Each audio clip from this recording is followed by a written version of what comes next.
इस निज़ाम ने इमरान खान के साथ बहुत बार नाइंसाफ़ी की है, लेकिन फिर भी खान को अदलिया से उम्मीद थी। लेकिन अच्छा हुआ कल वो आखिरी उम्मीद इस निज़ाम से ख़त्म हो गई। और जब तमाम कश्तियाँ जला दी जाएं तो लड़ना आसान हो जाता है और हमारी असल लड़ाई अब शुरू हुई है।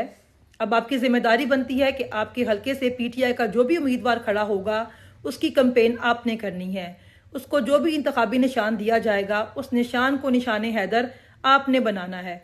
और 8 फरवरी को इतनी बड़ी तादाद में अपने घरों से बाहर निकलना है कि एक बार आपको देखकर इनकी टांगें जरूर कांपें और इनके माथे पर पसीना जरूर आए और ये आपको देखकर सोचें कि इस बार हमने गलत नस्ल से पंगा ले लिया है। खान को जिताना आपकी जिम्मेदारी है।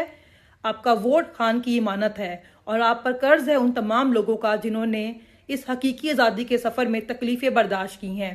अपने वोट की ताकत से इनको बताओ कि मुल्क के असल वारिस आप हो। असल ताकत